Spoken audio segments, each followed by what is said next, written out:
Welcome to the final week of our Can We Trust the Gospel series at Encounter. Before we get into our study, here's 3 announcements. The Senior Youth Weekend is nearly here, and there are still some spaces to sign up. Please register today or tomorrow if you plan to come along, as we need to let Greenhill know our final numbers as soon as possible. And if you have any friends from school or elsewhere, please invite them along. We would love to have them join us. Registration for Junior Youth Camp in July is also now open, and if you're in Year 8 to 10, this one's for you. Junior Youth Camp is a proper highlight of the Glenabbey this summer, and it's going to be a lot of fun. So when you get home, get your parents to jump on the events page off the Glenabbey website to secure your spot. And this is the last announcement we're going to be giving you about Spark Newtonabbey. Why? Because registration closes this coming Sunday. So if you're in Year 11 up, don't miss out on this opportunity to love God and love others in your local community by signing up today. Welcome everyone. I hope you're all doing great and that you're looking forward to putting your historian hats on for one final week of our series, Can We Trust the Gospels? In week 1, we asked the question, did the Gospels really happen? We explored 8 historical events and people and discovered that what history says outside of the Gospels matches what is said in the Gospels about these events and people. Last week we asked who saw it happen and explored whether we can trust the Gospel eyewitnesses. And we saw that their accounts were confirmed by others. They included honest and embarrassing details and were written when memories were fresh and any potential lies could be challenged. And most importantly, we discovered that those first eyewitnesses, the disciples, were all willing to die rather than deny what they had seen because they knew it was true. And then this week, we're asking the final question, do we have the real story? And our focus is going to be on understanding how the Gospels were passed down through time and how we can know that what we have today is what the original Gospel authors wrote. To kick things off, let's talk first about how we got from the original copies to the Bibles that we have and read today. And let's try and understand that process a little bit more as we start the night. So the Gospel authors, Matthew, Mark, Luke, and John, wrote their books on papyrus or parchment. These were then sent to churches or individuals. Churches then obviously wanted more copies, so scribes then stepped in and started to carefully write and copy new ones by hand. And these copies were then shared with other churches and read aloud. And as the church grew, even more copies were made and sent to different parts of the world. In the Middle Ages, we know that scribes and monasteries copied the New Testament with extreme care, sometimes even adding decorations and gold leaf to the pages. And in the 1400s, the printing press was invented, which meant no more hand copying. So the Bible can now be printed accurately and shared even faster. And then finally today, there are many scholars whose job it is to compare thousands of ancient manuscripts to make sure modern translations are as close as possible to what was originally written. And that's how the New Testament, including the Gospels, got from the 1st century to your hands today. So understanding that process a little bit more, how would you respond if I asked you the following question? How confident are you that the Gospels we have today are the same as the originals? After hearing the process that got the Gospels in our hands today through the centuries and across 2 millennia, are you confident that they are accurate? If so, why? Take a couple of minutes to discuss that question together as a group. Hit pause now.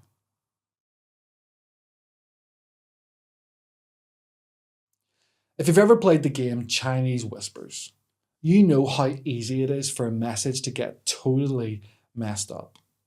One person whispers a sentence, a phrase, and by the time it gets to the last person, it's completely different. Pause the video here for a couple of minutes to play your own game or a couple of games of Chinese Whispers.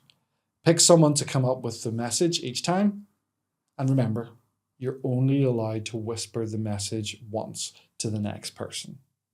Hit pause now.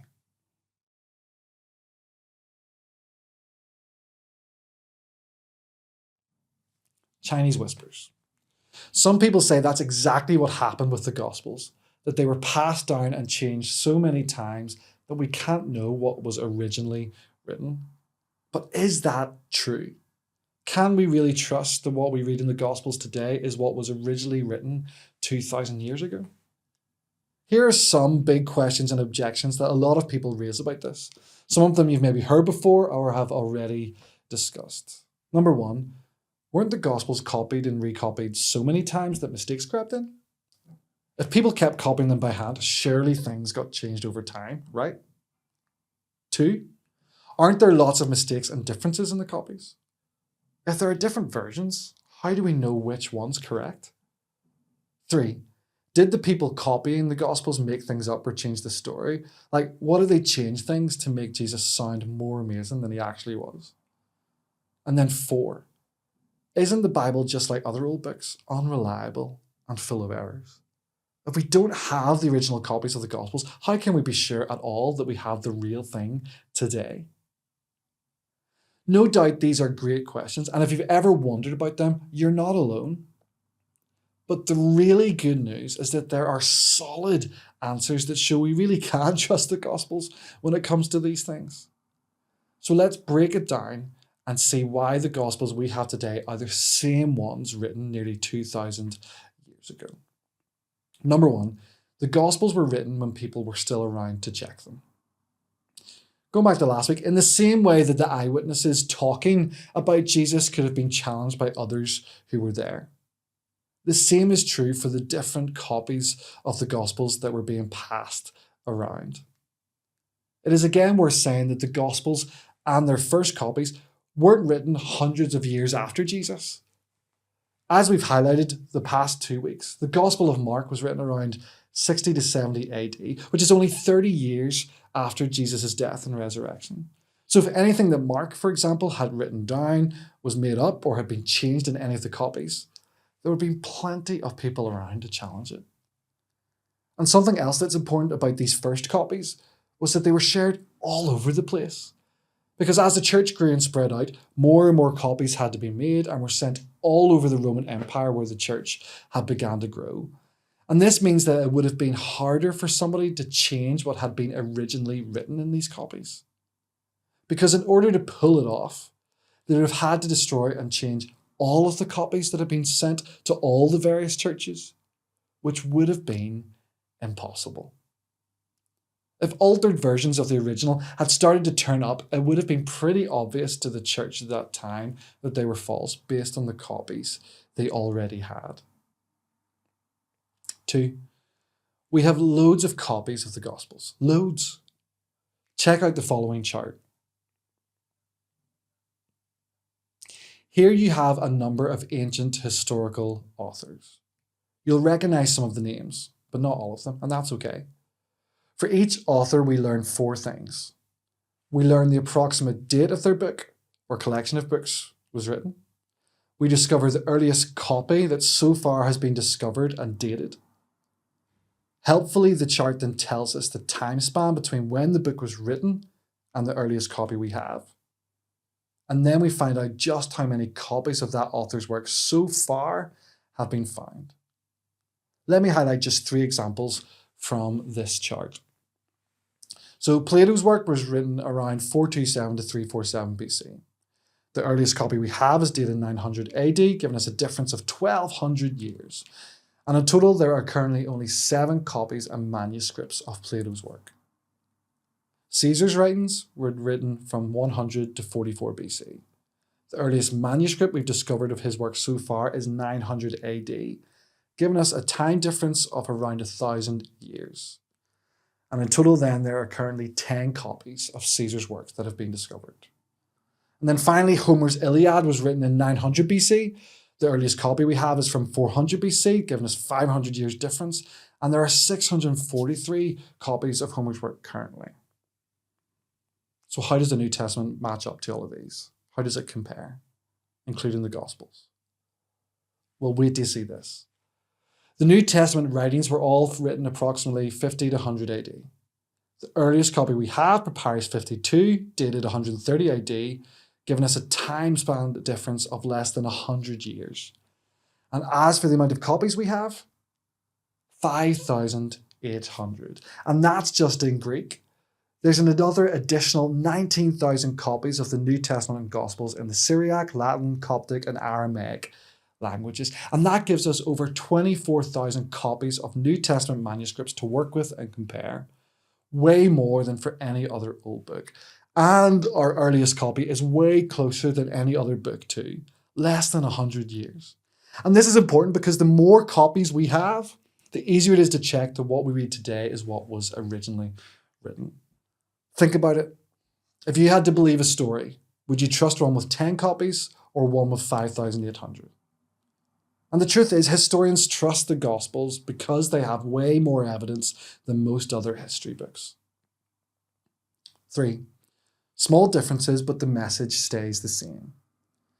Did you know that by some estimates there are around 400,000 copying errors in the New Testament and Gospels? And that's a fact that's sometimes thrown around as proof that the New Testament Gospels can't be trusted. But what kind of errors are we talking about? Well, the vast majority of these errors are to do with spelling or tiny word changes. Maybe the scribe wrote a word twice, or wrote something in the wrong order, or spelled Bartholomew's name wrong. Nothing at all to get worried about. And the big news headline that you need to take note of is this: none. None of these 400,000 copying errors change the meaning of what's written in the Gospels or New Testament at all. None of these errors change any of the main teachings or beliefs about who Jesus is and what he did. So there is nothing to get concerned about here. Think of it like this. If you text your friend, meet us at the park at 3, and they pass on the message to another friend saying, meet us at 3 at the park, the message is still the same. And that's how the Gospels are. Small changes, but the meaning never changes. Right, time for a challenge. Each of you will receive 10 versions of a sentence. Some will have small mistakes, such as missing words, extra words, altered spellings or phrasings, mistakes common in the New Testament and Gospel copies. Your task is to study and analyze these copies, comparing them with each other, and try to determine what you believe the original sentence was. Once you think you've uncovered the original sentence, fill in your answer sheet and hand it to one of your leaders. After everyone has submitted their answer, which one of the leaders will keep in order that they were submitted, I will then reveal the original sentence. The first person to have correctly reconstructed the original sentence wins the challenge and the prize. Make sense? Rewind if you need to go through all that again. But if you're ready to go, hit pause when you see the next slide and start handing out the sheets to everyone. Once everyone has their copy, let the challenge begin. And then once everyone has filled in an answer sheet, hit play again to discover the answer and see who has won.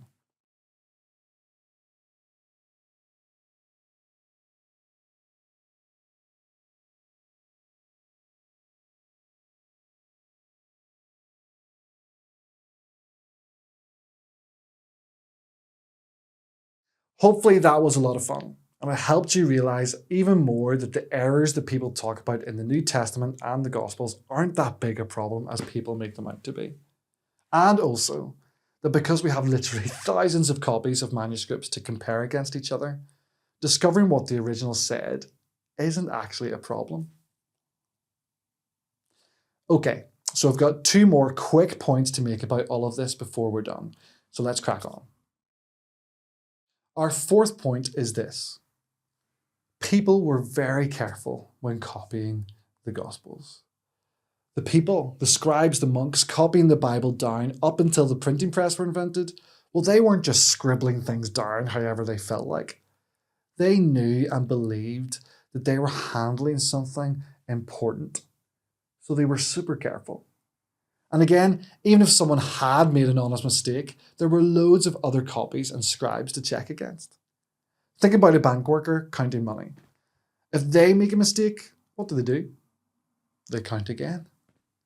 They would check their work to make sure it's right because handling other people's money is serious and important work. And the scribes and monks copying the Bible were even more careful than this because they believed they were handling God's words. So those making copies of the Gospels were very, very good at the job, and they were very, very careful. And then finally, number 5, early Christians wrote about the Gospels a lot. And here's something to finish with that's really cool. Even if every ancient copy of the Gospel somehow disappeared, we would still be able to rebuild most of the New Testament, which is incredible. But how? Well, that's because early Christians wrote about Jesus all the time and quoted the Bible and the Gospels in their letters. And we're not talking about guys like Paul or Timothy or James here from the Bible authors, but other early Christian believers and leaders whose writing and letters weren't included in the New Testament. Guys like Irenaeus and Origen, they quoted the Gospels and New Testament a lot, and they confirmed by doing so that the Gospels being passed around were accurate and were widely recognized and accepted as truth by the early church. Imagine a movie that's so popular, fans all over the world start writing down their favorite scenes and posting quotes everywhere.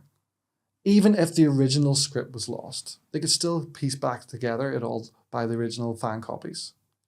That's what happened with the Gospels. The early Christians quoted them so much that even if we lost all the manuscripts, we could still rebuild most of the New Testament, which is absolutely amazing. And so what have we discovered? How we got the Gospels. Matthew, Mark, Luke, and John wrote their books long ago. People made copies and shared them with churches. Monks copied them carefully for centuries. The printing press made copying much easier, and today experts compare thousands of old copies to make sure we have the real thing. Can we be sure the Gospels are accurate? Well, the first copies were written when eyewitnesses were still alive. People could check if they were true. And the copies were sent everywhere, so no one could secretly change the story. How many copies do we have? The New Testament has over 5,800 copies in Greek and 19,000 plus in other languages. Other books only have about 10 copies at best.